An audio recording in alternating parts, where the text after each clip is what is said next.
मसीह बहन भाइयों को मेरा जय मसीह की। यीशु मसीह के नाम में आपको शांति मिले। मेरे प्रिय जीजो, इस समय मैं बाइबल पढ़ रहा था और बाइबल पढ़ते पढ़ते ऐसा वचन मेरे सामने आया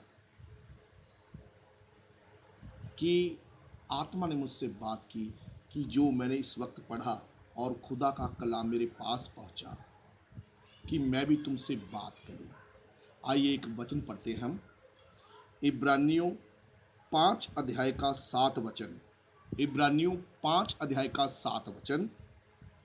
यीशु ने अपनी देह में रहने के दिनों में ऊंचे शब्द से पुकार पुकार कर और आंसू बहा बहा कर उससे जो उसकी मृत्यु से बचा सकता था प्रार्थनाएं और विनती की। हालेलुया। जब यीशु मसीह इस जगत में था, उसने क्या किया? ऊंचे शब्द से पुकार पुकार कर, आंसू बहा बहा कर प्रार्थनाएं और विनती करता रहा परमेश्वर से, और भक्ति के कारण उसकी सुनी गई। और पुत्र होने पर भी उसने दुख उठा उठा कर आज्ञा माननी सीखी और सिद्ध बनकर अपने सब आज्ञा मानने वालों के लिए सदा काल के उद्धार का कारण हो गया। हालेलुया। कि यीशु मसीह परमेश्वर था और है, कि वो इंसान बनकर हमारे बीच में उसने डेरा पाया और हमें सिखाने के लिए वो रोता, बार बार प्रार्थनाएं करता रहा, विनती करता रहा कि वो एक आम इंसान बन गया और अपने पिता की आज्ञा उसने पूरी की। फिर बदले में परमेश्वर ने उसे क्या दिया? उसे उद्धार का कारण बनाया और यीशु मसीह अपने पिता परमेश्वर के सजे हाथ पर विराजमान हो गया। हालेलुया। मेरे प्रिय जी, जो मैं आपको बताना चाहता हूं, आप भी एक इंसान है। क्या आप रो रो कर प्रार्थना कर रहे हैं?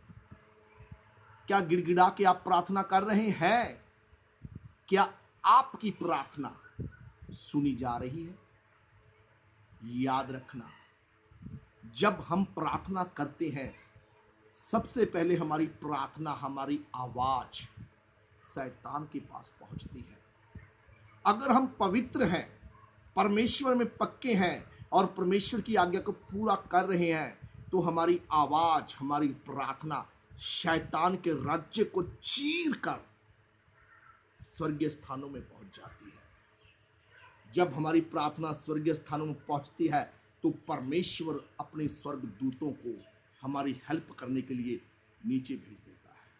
हालेलुया। टॉपिक यह है कि आप एक इंसान हैं। क्या आपने कभी रो रो कर विनती प्रार्थनाएं की? मेरे प्रिय जीजो, अगर आप यीशु मसीह में हैं, तो आज से ही रो रो कर गिड़गिड़ा कर प्रार्थना करें कि आपकी प्रार्थना परमेश्वर तक पहुंच जाए। हालेलुया। मैं आपसे विनती करता हूं मेरे प्रिय जीजो, ये नहीं है कि परमेश्वर नबियों से प्रेम करता है, कि पास्टर से प्रेम करता है, क्योंकि हमारा परमेश्वर पक्षपात का परमेश्वर नहीं है। वो सबसे प्रेम करता है।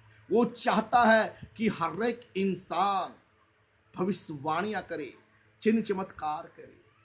पर मेरे प्रिय जीजो, आपको इस संसार से इतना प्रेम है कि प्रार्थना करने का समय नहीं आपके पास, वचन पढ़ने का समय नहीं आपके पास।